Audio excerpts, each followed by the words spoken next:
მას შემდეგ რაც აღმოვაჩინე რომ ინგლისურ წარმოთქმაზე სიმღერით აკომპანიმენტის ფონზე შემიძლია ვისაუბრო, მივხვდი რომ ინგლისური ენის სწავლების ჩემს მეთოდში რაღაც განსაკუთრებულ კომბინაციას მივაგენი.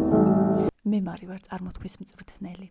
სიმღერის ტექსტის მაგალითზე გასწავლი, როგორ უნდა გააერთიანო საუბარი, ისე რომ დაჩეხილად არ ჟღერდეს შენი ინგლისური. და ძალიან დიდ შთაბეჭდილებას მოახდენ შენს მსმენელზე, თუ კი გამოიყენებ აი ამ ხრიკებს.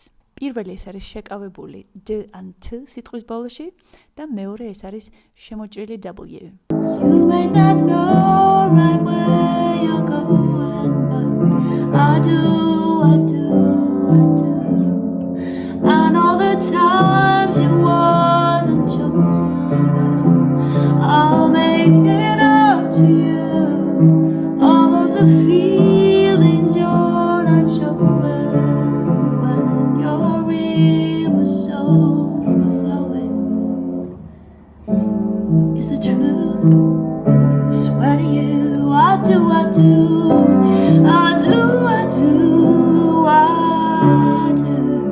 ინგლისურ წარმოთქმაში გვაქვს ესეთი ზოგადი წესი, რომ როდესაც t and d ბგერა ხვდება სიტყვის ბოლოში და ადამიანის სპიკერი ჩქარდება აი ამ მონაკვეთზე, ან უნდა რბილად გადააბა სიტყვები ერთმანეთს, ხდება აი ამ ბგერების დაკარგვა. ხოლო როდესაც ხმოვნებიებმება ერთმანეთს, ხშირად მათ შორის ჩნდება ხოლმე თანხმოვანი, რომელიც რეალურად იქ არ წერია, იმ მიზნით, რომ რბილად და მარტივად გადავაბათ ეს ორი სიტყვა ერთმანეთს. მე სიმღერის მაგალითზე გაჩვენებ და თქვენ საუბარში გამოიყენეთ. დააკვირდით?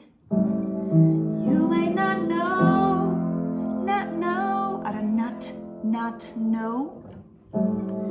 You may not know right where you're going, but I აქვს უყოლგან not know right where, but თბგერა არ გასკდა, შეკავდა და გაკეთდა ყელში წყვეტა.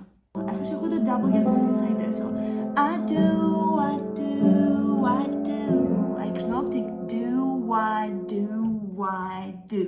U-დან A-ზე როდესაც გადავდივართ, იქ ხშირად W ჩნდება. Do I?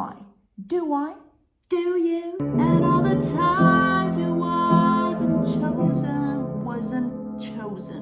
ბოლო კიდური თბგერა wasn't chosen, იმიტომ რომ დაგგლის იქ რომ თ კარგად გახედქო. და რა აქვს მნიშვნელობა რა საქმიანობ? მენეჯერი ხარ, კომპანიას ფლობ, ინგლისურის მასწავლებელი, ლექტორი ხარ, მომღერალი, მსახიობი, უცხოეთში მცხოვრები ქართველი. ინგლისურთან შეხება თუ გაქვს დარჩი უნიკალურ და პრაქტიკულ რჩევებს წაიღებ ამ გვერდით.